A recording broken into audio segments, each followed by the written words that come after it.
Será que Bentinho é um corno manso ou será que Capitu traiu Bentinho? Por que será que Dom Casmurro é hypado? Se é um livro sobre uma história cotidiana de um menino que se apaixona pela melhor amiga, se casam e ele acha que ela traiu ele. Fala, meu povo, aqui é a Ana e finalmente vamos falar de Dom Casmurro. Por que Dom Casmurro é um clássico? Por que a gente discute ainda hoje se Capitu traiu Bentinho ou se Bentinho realmente é um maluco, egocêntrico e só tá realmente procurando pelo em ovo? Para começar, a gente precisa falar da trama. Bentinho é o narrador, ele vai lembrar sua juventude com Capitu, né, o romance com Capitu, e também vai explorar o possível triângulo entre ele, Escobar e Capitu. É claro que o livro não gira em torno disso, a gente vê muitas memórias, a gente vê muitos personagens interessantes, mas a narrativa é marcada por esse tom de lembrança, por esse tom de ciúmes, com esse tom de dúvida e, é claro, com uma visão muito nostálgica do passado. Tanto é que ele fala que o livro é uma forma de unir as duas pontas, o passado com o presente. E é claro também que a gente não pode deixar de falar do narrador. O narrador aqui é importante porque é um narrador em primeira pessoa e ele não é confiável. Você pergunta, Ana, mas se eu quiser confiar em Bentinho, eu posso? Claro que você pode. Quando você lê confiando em Bentinho, você vai ter uma visão sobre o assunto. E normalmente vai ser a visão de que realmente Capitu traiu ele. Mas se você for para uma visão em que você começa a desconfiar do que Bentinho está falando, de como que ele está abordando isso aqui, você vai ver que você pode ter uma visão dúbia. Por quê? Porque Bentinho é um cara ciumento, porque Bentinho é um cara cheio de dúvidas, e essas dúvidas, esse ciúme consomem também o raciocínio dele. E aí você pode pensar, tá, eu acho que Capitu não traiu Bentinho, porque eu acho que Bentinho é um cara muito ciumento. Então tem essas duas visões. E Machado de Assis foi um mestre em colocar essas duas visões dentro de um único livro. E o que isso quer dizer? Quer dizer que a gente pode ler das duas formas. Eu já li das duas formas. A última forma que eu li, eu falei, pô, eu acho que Bentinho deu uma exagerada aí, tá? Mas eu já li na época da escola, eu falei, caraca, que Capitu é essa, mano?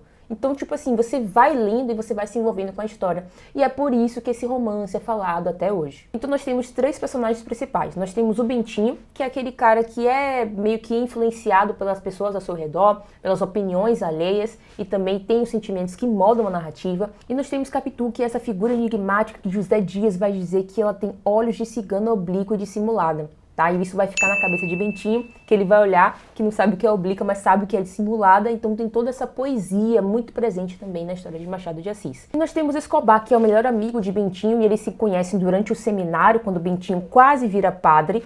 E acaba que essa amizade entre os três, é claro, entre os quatro, porque o Escobar ele também se casa com uma mulher e os quatro viram super amigos, vai causar ciúme também em Bentinho. Uma das coisas que eu acho mais interessante no Casmurro é a poética do olhar. Veja que foi pelo olhar de Capitu para o Escobar, defunto, que Bentinho descobriu que ela o traiu. Mas também, será que isso aconteceu mesmo? E aí volta aquele pensamento de que a gente tem um narrador em primeira pessoa, que tem um narrador que não é confiável, mas dentro de Dom Casmurro nós temos também outras referências do olhar, como por exemplo, quando José Dias define os olhos de Capitu. Você já reparou nos olhos dela? São de cigana oblíqua e dissimulada. Veja que José Dias era agregado, então ele tinha que concordar com os ideais dos donos da casa. Qual era o ideal do dono da casa, no caso da dona da casa, que era a Dona Glória, mãe de Bentinho? Bentinho deveria ir para o seminário e se tornar padre, porque ele foi prometido, já que ele seria um milagre, o nascimento dele era um milagre. Então José Dias observou que Capitu estaria atrapalhando esses planos da Dona Glória, já que Capitu e Bentinho estavam sempre juntos, então eles poderiam estar se apaixonando e o plano de Bentinho ser padre iria por água abaixo. Bentinho, por outro lado, ele vai definir os olhos de Capitu como de ressaca, e não me acode imagem capaz de dizer, sem quebra da dignidade do estilo, o que eles foram e me fizeram. Olhos de ressaca, vá de ressaca. É o que me dá a ideia daquela feição nova. Traziam não sei que fluido misterioso e energético, uma força que arrastava para dentro, como a vaga que se retira da praia nos dias de ressaca. Ou seja, o olhar de Capitu era tão forte, tão penetrante, que parecia uma ressaca do mar que puxava Bentinho e Bentinho não conseguia se desvencilhar daquele olhar. Então Bentinho ele via a Capitu como uma menina má, como aquela menina que é misteriosa, que é perigosa, como o mar de ressaca que puxa e não devolve as coisas que puxou. Durante a história a gente também vê menções sobre o olhar de Escobar pela prima Justina. E prima Justina não achou taxa que lhe pôr. Depois sim, no segundo ou terceiro domingo, veio ela confessar-nos que o meu amigo Escobar era um tanto metediço e tinha os olhos policiais a que não escapava nada. A prima Justina era a pessoa da casa que colocava defeito em tudo. Então, o quadro poderia ser mais perfeito possível, a pessoa poderia ser mais legal possível, mas ela sempre acharia um defeito, e foi esse defeito que ela achou em Escobar. Escobar tinha olhos policiais que não escapavam nada, então Escobar era observador, ele era calado, então ele observava tudo com aqueles olhos que absorvia tudo. Mas o momento que eu acho a cereja do bolo em relação a essa poética do olhar é quando Bentinho descreve o olhar que Capitu estava olhando para o Escobar depois que ele morreu. Só Capitu, amparando a viúva, parecia vencer-se a si mesma. No meio dela, Capitu olhou alguns instantes para o cadáver tão fixa, tão apaixonadamente fixa, que não me admira se lhe saltassem algumas lágrimas poucas e caladas. Então, Bentinho, nesse momento, ele estava tão consumido, não sei, pela tristeza ou pelo ciúme, que viu essa imagem de Capitu olhando apaixonadamente para Escobar. Capitu poderia estar triste, Capitu poderia estar sofrendo pelo amigo, já que eram todos muito amigos, e agora Sancha, a mulher de Escobar, estaria viúva. Então ela pode estar pensando, e se tivesse acontecido comigo?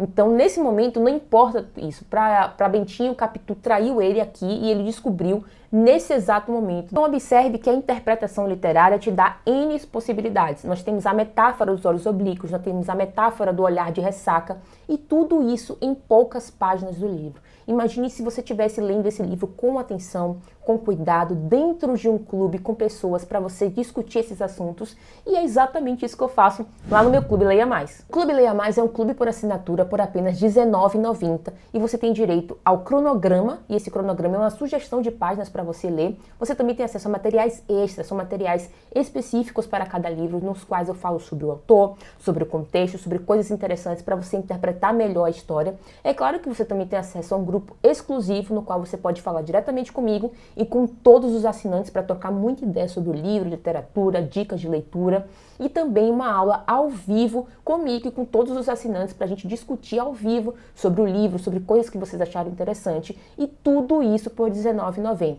Mas aí você fala, Ana, é só isso? Não. Assim que você assina, você tem direito ao livro do mês, mas também tem acesso a todos os outros materiais, as aulas ao vivo, os materiais extras e também o cronograma de outros livros que a gente já leu. Então, se você quiser ser mais inteligente e ler livros todos os meses, é só clicar aqui no link da descrição. Mas enfim, Capitu traiu ou não Bentinho? Deixa aqui no comentário qual é a sua opinião, porque, como eu falei, a gente tem duas visões, e essas duas visões são muito bem embasadas com argumentos a favor de Bentinho e argumentos a favor de Capitu. E você pode pensar, Ana, qual é a relevância do livro atualmente? Por que esse livro é um clássico? Bom, eu acredito que um clássico é um clássico primeiramente porque ele ultrapassa a barreira do tempo. A gente tem milhares de livros que foram escritos em séculos passados e a gente nem sabe que existem porque eles não ultrapassaram a barreira do tempo. Isso significa que você está tratando de temas universais. O amor, o ciúme, a traição, a família são temas universais. E Dom Casmurro, no caso Machado de Assis, escreveu Dom Casmurro tão bem que a gente consegue adaptar essas visões e nos vermos dentro daquela história, ainda que não seja uma história que pertence à nossa vivência real. Então, quando Dom Casmurro consegue criar um personagem tão ambíguo, tão oblíquo como a própria Capitu e também tão ciumento como o próprio Bentinho, esses personagens eles ultrapassam a barreira do tempo e continuam sendo presentes, continuam inspirando outras pessoas, outras novelas, outros filmes. Eles são comparados, por exemplo, com Otelo de Shakespeare. Por quê? Porque são histórias que saíram daqui da esfera brasileira e passaram a ser de esfera internacional, como, por exemplo, o próprio Jorge Amado também. Por fim, você tem que pensar que tratam de temas universais. O amor, a traição, a família, o ciúme são temas universais que estão presentes em qualquer sociedade. Então, quando você trata de temas universais com a maestria que Machado de Assis fez, você pode ter certeza que nascerá aí um clássico. E é claro que nós temos também um legado literário de Machado de Assis. A sua ironia, os diálogos diretos com o leitor, são características muito importantes que não existem tão bem escritas e tão bem postas como em outros autores. E esse foi o vídeo de hoje, eu te vejo no próximo vídeo.